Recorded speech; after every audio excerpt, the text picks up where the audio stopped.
বছরের জীবনে মন্দির পাহারা দিতে কোনো হুজুরকে দেখিনি, আমি কোনো শিবিরের নেতাকে দেখিনি। কিন্তু ওই 2024-এ আমি দেখেছি যে আমার মুসলমান ভাইরা বৌদ্ধ মন্দির কিভাবে পাহারা দিয়েছে, হিন্দু মন্দির কিভাবে পাহারা দিয়েছে। তারপরও ভারতের মিডিয়া আমাদের বাংলাদেশকে নিয়ে নানা প্রপাগান্ডা ছড়িয়ে বেড়াচ্ছে। বাংলাদেশের দিকে চোখ তুলে তাকাবা, ওই চোখ আমরা উপড়ে ফেলবো। মোদির ইশারায় চলে যাও না ভাই। আমি একজন সংখ্যালঘু, ফ্যাসিস্ট হাসিনার দেওয়া উপজাতি আমি, কিন্তু আমি উপজাতি নয়, আমি বাংলাদেশি। আসসালামু আলাইকুম। সালাম না দিলে আমার বক্তব্য ভালো লাগে না। আমি একটা কথা দিয়ে শুরু করতে চাই। আমার এই বাংলাদেশে যে সংখ্যালঘু নেতারা আছেন, সংখ্যালঘু নেতা, এটা কার নাম জানেন? ফ্যাসিস্ট হাসিনা আমাদের মাথায় দিয়ে যাওয়া শব্দ সংখ্যালঘু। এই সংখ্যালঘু নেতারা দাবি করেন বাংলাদেশে হিন্দু 37% ছিল, এখন হয়েছে 8%। বৌদ্ধ এত পার্সেন্ট ছিল, এত পার্সেন্ট, বা আমার পাহাড়ে এত পার্সেন্ট ছিল, এত পার্সেন্ট কমে গেছে। আমি সাবধান করতে যাচ্ছি, এই সংখ্যালঘু নেতাদের কথা যদি আপনারা শুনেন, আমার সংখ্যালঘু ভাইদেরকে আমি বলছি, আপনারা যদি তাদের উস্কানিতে পা দেন, তাহলে এখন তো 8% আছি, আগামীতে এটা শূন্যর কোথায় নেমে আসবে। শূন্যের কোথায় নামিয়ে আনার জন্য ভারত আমাদেরকে ব্যবহার করছে। হয়তোবা আপনারা অনেকে বলবেন ভারতের এখানে হাত কি, ভারত কিভাবে এখানে কাজ করছে। আপনাদের মনে প্রশ্ন জাগতে পারে, আমি উপজাতি নয়, আমি বাংলাদেশি। আজকে আমাকে উপজাতি বললে আপনারা চিনেন, কিন্তু আমি যখন চাক বলি আপনারা আমাকে চিনেন না। আজকে বাংলাদেশে আমরা 6000 আছি, আগামীতে এই 6000ও বাংলাদেশে থাকবো না যদি এই আমরা সেই মোদির ইশারায়, ইসকনের ইশারায় আমরা যদি তাদের কোন কথা মতো চলি। আমি সাবধান করতে যাচ্ছি, আহ্বান করতে যাচ্ছি, এই বাংলাদেশে যা হিন্দু আছে, বৌদ্ধ আছে, খ্রিস্টান আছে, এই ধর্মের যারা আছে সাধারণ ভাইদেরকে আমি আহ্বান জানাতে চাই, আপনারা ফাঁদে পা দিবেন না।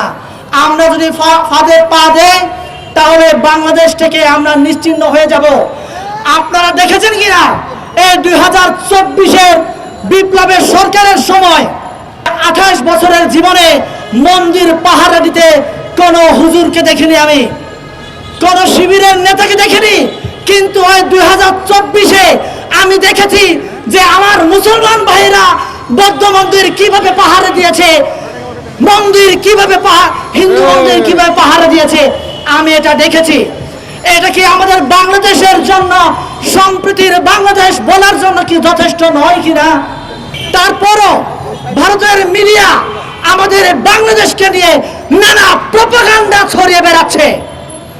বাংলাদেশ নাকি অসাম্প্রদায়িক, বাংলাদেশে ফ্যাসিস্ট হাসিনা না থাকলে নাকি সংখ্যালঘু হিন্দু, বৌদ্ধ, খ্রিস্টান ভাইয়েরা তাদের অস্তিত্ব বাংলাদেশে থাকবে না।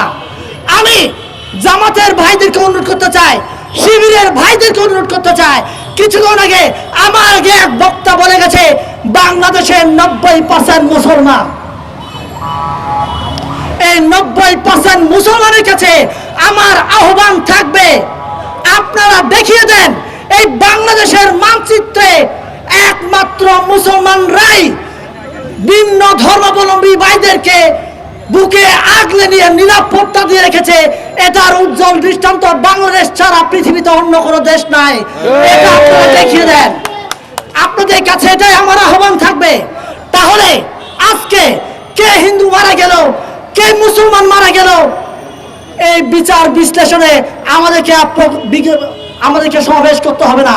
আজকে এক হিন্দু ভাই মারা গেলে আমাদেরকে সাম্প্রদায়িক ভাবে আমরা নিয়ে যাই, বাড়ি মারা গেলে এটা সাম্প্রদায়িক নিয়ে যায়।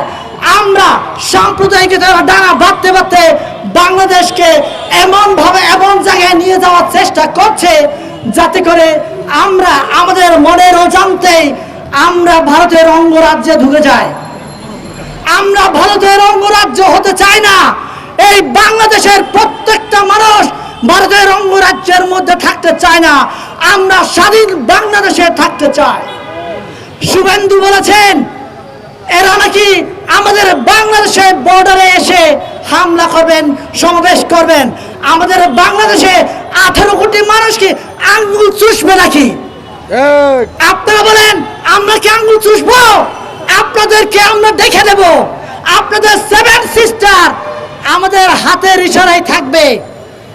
আপনারা যদি বেশি টাল বাহানা করেন তাহলে আমাদের বাংলাদেশের 18 কোটি মানুষ অস্ত্র ধরা লাগবে না। একটা একটা লাঠি নিয়ে যদি আমরা ভারতের দিকে অগ্রসর হই তাহলে আপনাদের অবস্থা কি হবে আপনারা চিন্তা করে দেখুন। 7 সিস্টারের ভাইদেরকে অনুরোধ করছি, তা আপনারা মোদির পা আর চাটবেন না। মোদির পা চাটবেন তাহলে আপনারা সুখে থাকবেন না। সুখে থাকতে চাইলে আপনারা বাংলাদেশের পাশে এসে দাঁড়ান, বাংলাদেশের নাগরিকের পাশে এসে দাঁড়ান। তাহলে আপনাদের জিডিপি থেকে শুরু করে সামাজিক, অর্থনৈতিক, রাজনৈতিক প্রত্যেকটা জায়গায় আপনাদের মুক্তি মিলবে। অন্যথায় আপনাদের মুক্তি নাই। মুক্তি চাইলে আমাদের বাংলাদেশের পাশে দাঁড়ান। আমরা শুভেন্দুকে হুঁশিয়ারি দিয়ে বলছি, আমরা এখনো মরে যাইনি, আমরা বেঁচে আছি। আমরা বেঁচে আছি। বাংলাদেশের দিকে চোখ তুলে তাকাবা, ওই চোখ আমরা উপড়ে ফেলবো। আমরা উপড়ে ফেলবো। মোদির ইশারায় চলিও না ভাই। আমার বাংলাদেশে সংখ্যালঘু নেতাদের বলছি, আজও আপনারা বলছেন ইসকন হত্যা করেনি সাইফুল ভাইকে। কে হত্যা করেছে? তাহলে আমার বাংলাদেশে মিডিয়া ভাইরাও বলছে, অনেক মিডিয়াতে আমি দেখতে পাচ্ছি সাইফুল ইসলাম ভাইকে নাকি ইসকন হত্যা করেনি। কে হত্যা করেছে? তাহলে আপনারা বলেন কে হত্যা করেছে?